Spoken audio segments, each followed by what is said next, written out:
चलो भाई, तो बायोडाइवर्सिटी एंड कंजर्वेशन का अब क्या देख रहे हैं हम, लास्ट लेक्चर देख रहे हैं। अब तक 2 लेक्चर में हमने क्या देख लिया, अब तक 2 लेक्चर में बायोडाइवर्सिटी एंड कंजर्वेशन के हमने बायोडाइवर्सिटी का लॉस कैसे हुआ, बायोडाइवर्सिटी क्या है, टाइप्स ऑफ बायोडाइवर्सिटी कैसे है, ट्रॉपिक में ज्यादा बायोडाइवर्सिटी क्यों है, स्पीसीज एरिया रिलेशनशिप क्या है, लैटिट्यूडनल ग्रेडियंट क्या होता है, रिवर्ट पोपर हाइपोथेसिस के बारे में पढ़ा हमने। अरे पढ़ लिया नहीं पढ़ लिया, बायोडाइवर्सिटी लॉस क्यों हो रही है, क्या क्या रीजन है, इविल क्वाड्रेट क्या होता है, सारी चीजें हमने क्या कर लिया देख लिया। कंक्लूजन ये निकला सर गड़बड़ तो कर रखी हमने, तो क्या करा जाए, इस गड़बड़ का सुधार कर लीजिए। सुधार कैसे है, बायोडाइवर्सिटी को क्या करना है, हमें कंजर्व करना है। लेकिन कंजर्व करने के लिए कोई वजह तो हो। अब तुम नीट की तैयारी कर रहे, क्यों कर रहे, डॉक्टर बनने के लिए, तो हर चीज की क्या होगी भाई, एक वजह होगी। तो सवाल ये आया कि हमें बायोडाइवर्सिटी को कंजर्व करने के लिए क्यों जरूरी है। चलो भाई, मैं जैसे तुम यहाँ पे बच्चे बैठे हैं, मैं पूछ लेता हूँ। हाँ भाई, सबसे पहले आप ही बताओ, बायोडाइवर्सिटी कंजर्व करना क्यों जरूरी है, किस चीज के बचाव के लिए।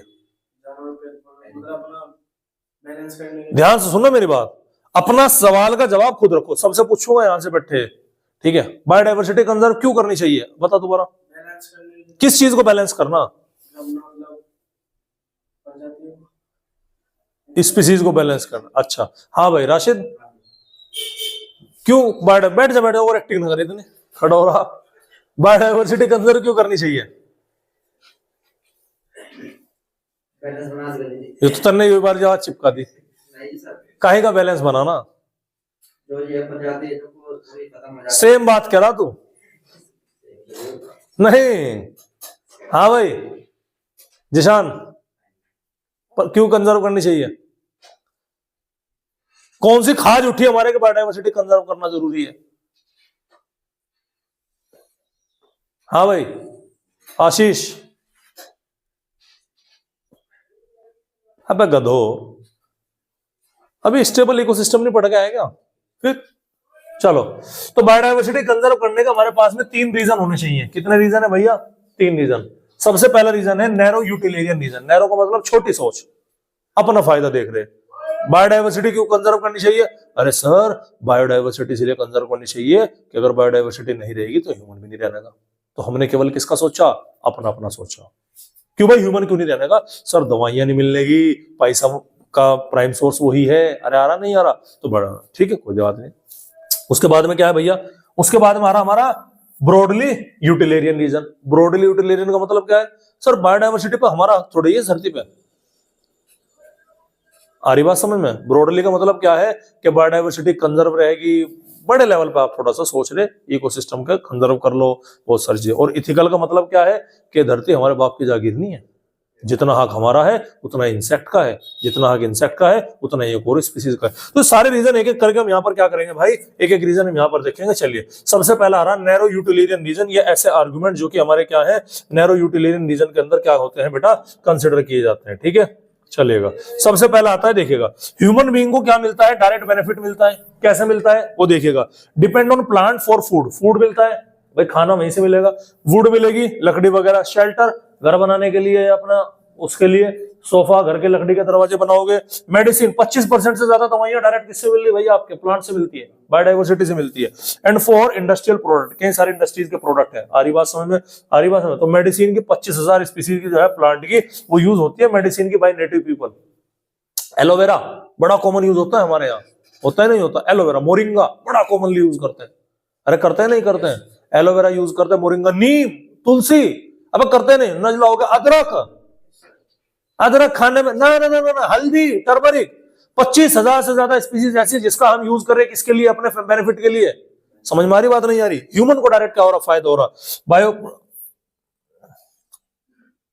चलो खैर ठीक है। आ रही बात, कितनी स्पीसीज है भैया, 25,000 से ज्यादा स्पीसीज यहाँ पर क्या है हमारी, किसकी मौजूद है, 25,000 से ज्यादा स्पीसीज हमारी दवाइयों की, जो हम प्लांट से क्या करते हैं, यूज करते हैं। उसके अलावा देखिएगा बायोप्रोस्पेक्टिंग। बायोप्रोस्पेक्टिंग का मतलब क्या है, exploring molecular genetic and species level diversity for products of economic importance. ऐसे प्रोडक्ट जो कि हमारे क्या है, इकोनॉमिक्स के हैं, हमारे फायदे में है। समझ में आ रही बात। फॉर एग्जाम्पल क्या है, फॉर एग्जाम्पल ये है कि आप ये मान करके चलिएगा कि मान लो आपको किसी प्लांट से कुछ चीज मिल रही, आप प्लांट का यूज कर रहे, आप उससे कोई चीज ले रहे, तो आपने क्या देखा, आपने देखा उसके कौन से जीन है, क्या वो प्रोडक्ट बना रहा है, उस प्रोडक्ट को आप लेबोरेटरी में अपने अलग से सिंथेटिकली तैयार कर रहे हैं। ये सारी चीजें सब कुछ क्या है, सब सब ह्यूमन को ही क्या करने वाली है, डायरेक्ट बेनिफिट देने वाली है। समझ में आ रही बात, क्लियर है। ये औषधियां वगैरह है, दवाई वगैरह दिखाई पड़ रही होगी आपको, दवाई कूटी जा रही, दवाई का इस्तेमाल क्या हो रहा है, यूज हो रहा है। अब हम बात करें भैया ब्रॉडली यूटिलियरियन।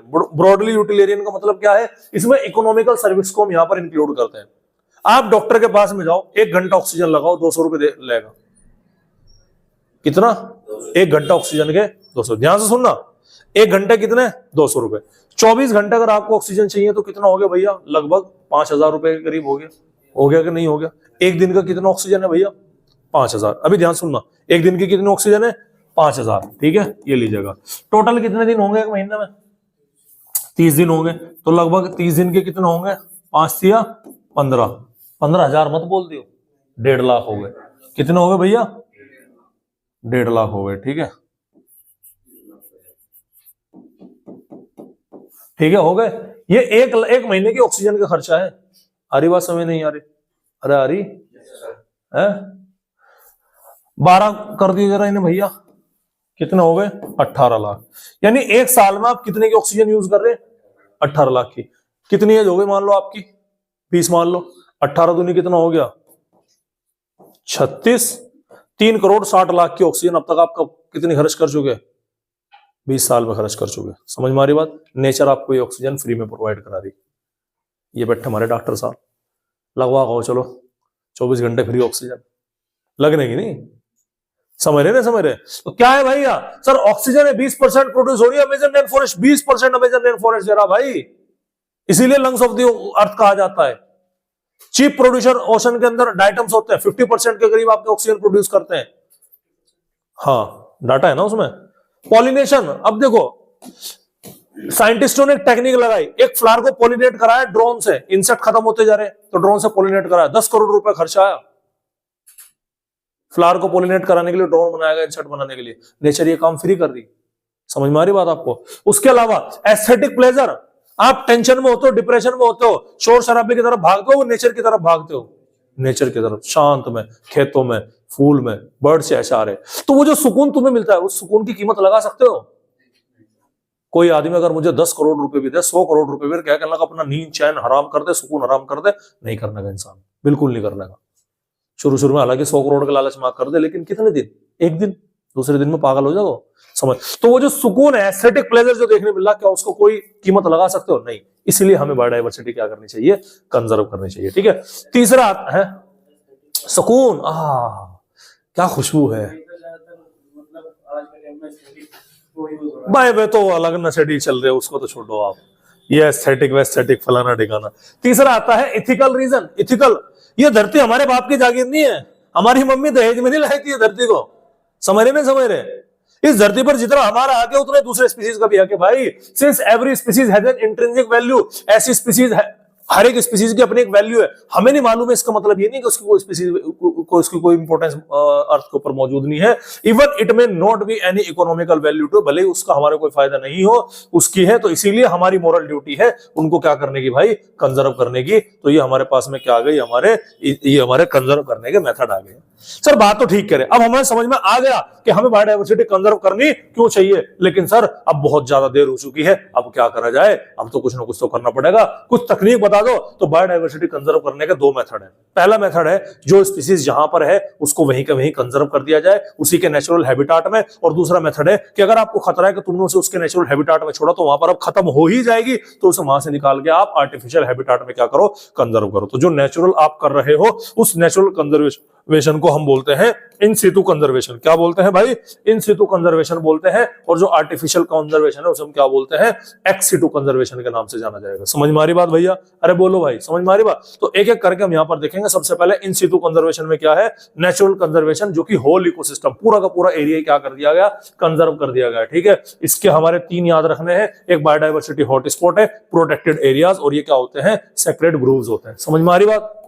चलिए, बायोडायवर्सिटी हॉटस्पॉट को हम समझते हैं। सबसे पहले टोटल कितने बायोडायवर्सिटी हॉटस्पॉट है? 34 होते हैं। बायोडायवर्सिटी हॉटस्पॉट ऐसे स्पॉट होते हैं, उसका फीचर्स क्या है? जहां पर स्पीसीज रिचनेस बहुत ज्यादा होती है और ऐसी स्पीसीज देखने मिलती है जो कहीं और दिखाई नहीं पड़ती। एंडेमिक का मतलब होता है ऐसी स्पीसीज जो केवल उसी पर्टिकुलर एरिया में होती है और कहीं दिखाई नहीं पड़ती। जैसे राजस्थान में काला हिरण विष्णु समाज के लिए काला हिरण, वो केवल वहीं मिलेगा और कहीं नहीं मिलेगा, यहाँ पे इधर उधर इलाके में नहीं मिलेगा तो वो क्या, वो एंडेमिक स्पीसीज हो गया। एंडेमिक स्पीसीज वो स्पीसीज होती है जो पर्टिकुलर एरिया में दिखाई पड़ती है। तो ऐसे ऐसे टोटल कितने वर्ल्ड में है भैया, 34 टोटल बायोडाइवर्सिटी हॉटस्पॉट है। और अगर तुमने ये टोटल बायोडाइवर्सिटी हॉटस्पॉट को कंजर्व कर लिया ना, तो लगभग 30% तक जो एक्सटिंक्ट स्पीसीज हो रही है तो वो अपने आप कंजर्व हो जाएंगी। देखो, सिर्फ 34 बायोडाइवर्सिटी हॉटस्पॉट को ढंग से कंजर्व कर लिया तो ये स्पीसीज क्या हो जाएगी, अपने आप ही क्या हो जाएगी भाई, ये कंजर्व हो जाएगी। इंडिया के अंदर कहां पर है, इंडिया के अंदर वेस्टर्न घाट में दिखाई पड़ेगा, श्रीलंका वाले रीजन में, इंडो बर्मा रीजन में और हिमालय के रीजन में आपको क्या दिखाई पड़ेंगे भैया, बायोडाइवर्सिटी हॉटस्पॉट आपको देखने मिलेंगे। ठीक है, तो इंडिया के अंदर बायोडाइवर्सिटी हॉटस्पॉट का जो एरिया का सैकड़ा, हजार, 10,000, लाख, लगभग क्या है, 1,60,000 किलोमीटर स्क्वायर का एरिया है इंडिया के अंदर, जो बायोडाइवर्सिटी हॉटस्पॉट को क्या कर रहा, यहाँ पर कंसिडर करता है। ठीक है, जिसमें 140 मैमल की स्पीसीज है, 260 रेप्टाइल है, 510 ये डाटा याद नहीं करना आपको, ये तो मैंने कहा रंग बिरंगा फोटोग्राफ केवल किसके लिए है, इंफॉर्मेशन के पर्पज के लिए। ये क्या है आपका, ये हो गया आपका वेस्टर्न घाट, ये वाला, ये नक्शा थोड़ा सा ऐसा हो गया ना, देखो ये दिखाई पड़ रहा है आपको, ये है तुम्हारा क्या, ये है तुम्हारा वेस्टर्न घाट। ठीक है भाई, क्लियर है। तो ये वाला रीजन क्या करना, ये वाला रीजन हमें क्या करना है भाई, हमें ये वाला रीजन प्रोटेक्ट करना। इंडो बर्मा रीजन क्या है, इंडो बर्मा रीजन हमारा ये वाला रहा, आ रही बात समझ में, ये हमारा क्या है भाई, ये हमारा इंडो बर्मा रीजन है। ठीक है, ये सारा का सारा जो रीजन है, ये सब का सब क्या है आपका, ये सब का सब यहाँ से ये इंडो बर्मा रीजन है। हालांकि ये बर्मा आपका ये है, ये वाला रीजन मेन है, लेकिन ये सारा का सारा रीजन आपका यहाँ से लेकर यहाँ तक का क्या है आपका, ये आपको प्रिजर्व करना है। समझ में आ रही बात, इसमें देखने मिलेगा हिमालय पर्वत, चाइना का उसके बीच में है भैया, अरे मालूम है तो आपको, तो ये क्या हो गया आप कह रहे, ये एक ही पिक्चर में देखिएगा आपका कि बायोडाइवर्सिटी हॉटस्पॉट इंडिया में कहाँ है, ये रहा आपका कहाँ है, ये आपका हिमालय पर्वत है, ये वेस्टर्न घाट हो गया और ये आपका आ गया इंडो बर्मा बॉर्डर आ गया। समझ में आ रही बात आपके, अरे कोई दिक्कत वाली बात है भाई, कोई दिक्कत वाली बात है। तो ये 3 हॉटस्पॉट बायोडाइवर्सिटी के, इनको कंजर्व कर लो, लगभग 1,60,000 किलोमीटर स्क्वायर का एरिया। तो इंडिया के भी जो स्पीसीज खत्म हो रही है 30% तो अपने आप क्या हो जाएंगी भाई, यहां से खत्म हो जाएंगी। सेकंड आ रहा था आपका प्रोटेक्टेड एरियाज। प्रोटेक्टेड एरिया का मतलब है कि पूरे एरिया को ही क्या कर दिया हमने, प्रोटेक्ट कर दिया। समझ में आ रही बात आपको, एक पर्टिकुलर एरिया को। तो उनमें क्या आते हैं, उनमें आते हैं हमारे बायोस्फीयर रिजर्व आते हैं, कुछ नेशनल पार्क है, कुछ वाइल्ड लाइफ क्या होती है भैया, हमारे सेंचुरी होती है। तो कितने बायोस्फीयर रिजर्व है टोटल, 14। बायोस्फीयर का मतलब जहां पर आप जमीन, पानी, वायु, हवा सब चीज को क्या करोगे, कंजर्व करोगे। बायोस्फीयर रिजर्व जो है प्रोटेक्टेड एरिया होता है meant to the conservation of plant and animal. इसमें प्लांट और एनिमल दोनों को कंजर्व किया जाता है। ये ट्रेडिशनल लाइफ जो ट्राइबल कम्युनिटी उस एरिया में रह रही है, उसकी लाइफ को भी रिस्टोर करने का काम करता है, और वही लोग वहां पर क्या करते हैं, बायोडाइवर्सिटी को कंजर्व करेंगे। यानी कि हम जाएंगे तो हम तो वहां नुकसान करेंगे। अब लोग जो है वहां पर आदिवासी लोगों ने कह दिया कि भैया तुम इसका ध्यान रखो, वह आदिवासी को कभी तुम देखना, वो कभी भी ताजी लकड़ी नहीं तोड़ता पेड़ की, वो सूखी लकड़ी उठाएगा, सूखी पत्तियों को उठाएगा इस तरह से। तो उन्होंने कहा कि तुम इतना जंगल का ध्यान रखो और आप वहां पर रह सकते हैं। ठीक है, उसके बाद में आता है नेशनल पार्क। नेशनल पार्क वे एरिया होते हैं जिन्हें गवर्नमेंट डिसाइड करती है नेचुरल एनवायरनमेंट को कंजर्व करने के लिए। नंबर कितना है इनका, 90।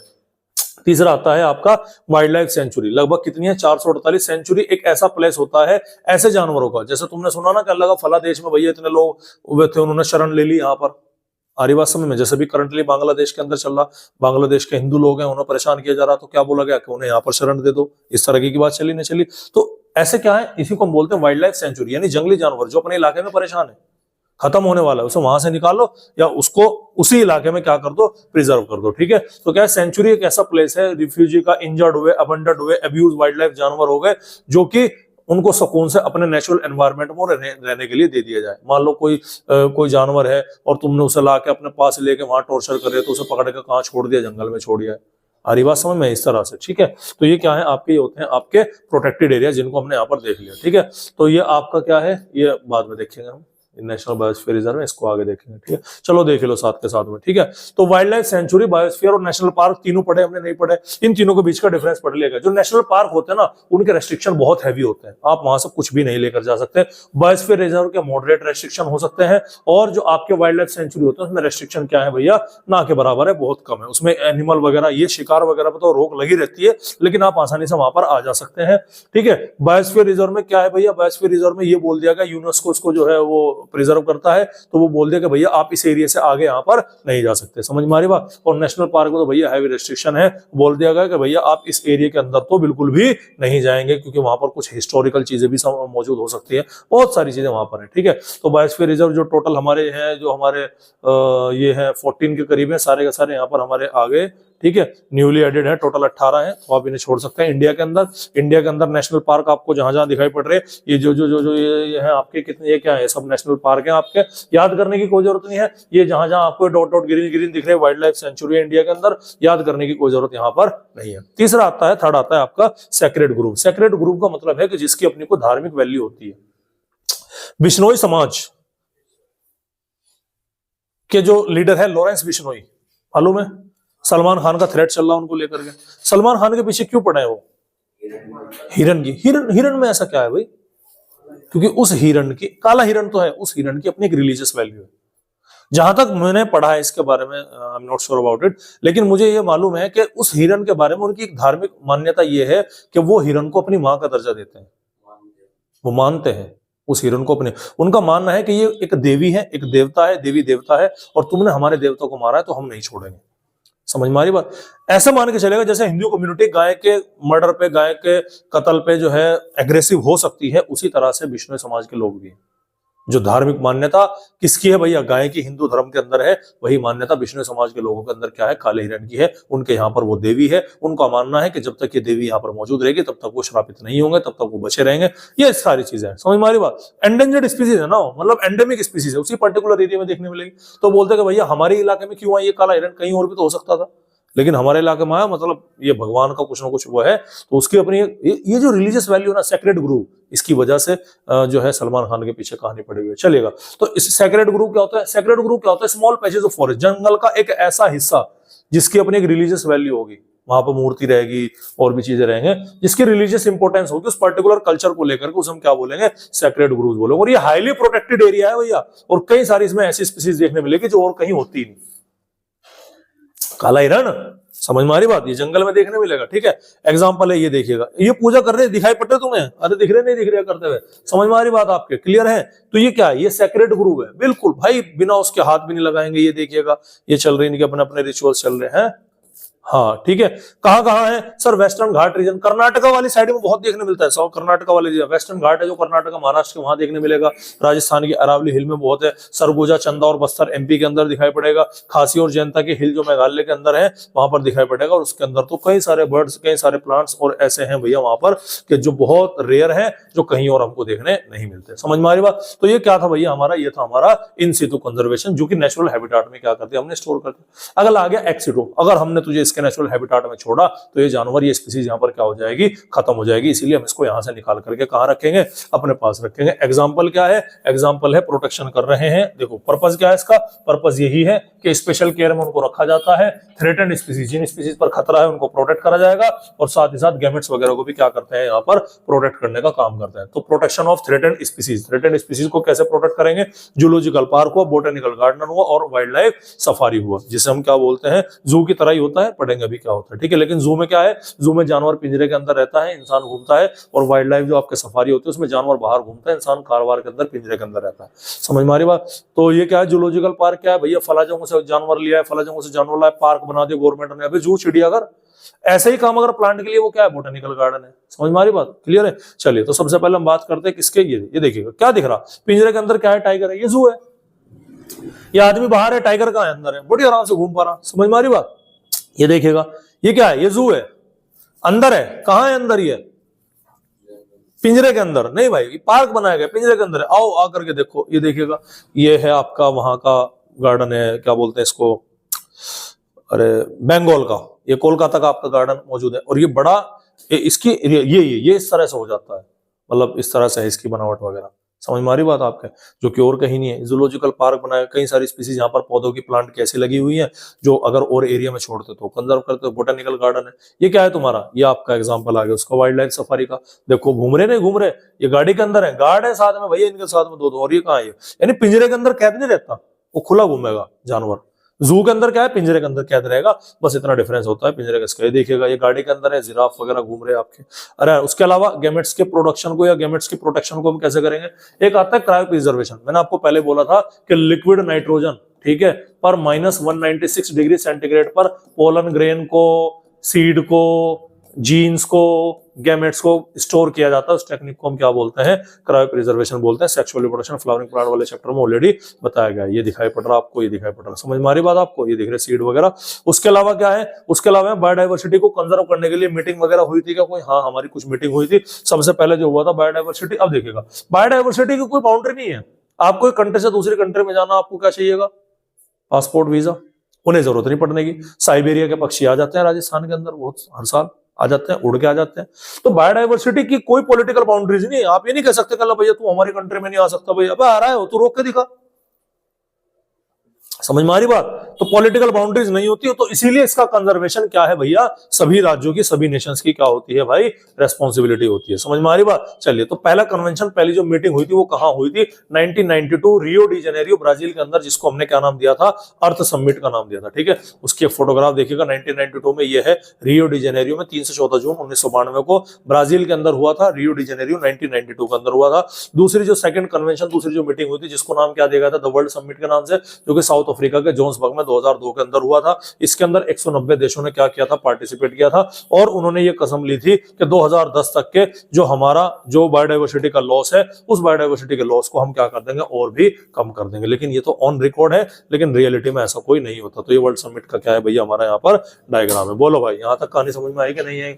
इसीलिए इसी के साथ हमारा ये वाला चैप्टर बायोडाइवर्सिटी का क्या हुआ भाई, खत्म हुआ। समझ में आ रही बात? पूरा का पूरा चैप्टर क्या हो गया, फिनिश हो गया। अब एक लास्ट चैप्टर हमारा इकोलॉजी का बचा है, जिसका नाम क्या है? जिसका नाम है हमारा इकोसिस्टम। उसके बाद में आपकी प्लांट फिजियोलॉजी बाकी है और इवोल्यूशन बाकी है। तो आपका पोर्शन क्या हो जाएगा, बॉटनी वाला पोर्शन नीट के लिए बिल्कुल कंप्लीट हो जाएगा। और इसी के साथ हमारे आज के मुख्य समाचार समाप्त हुए। नमस्कार।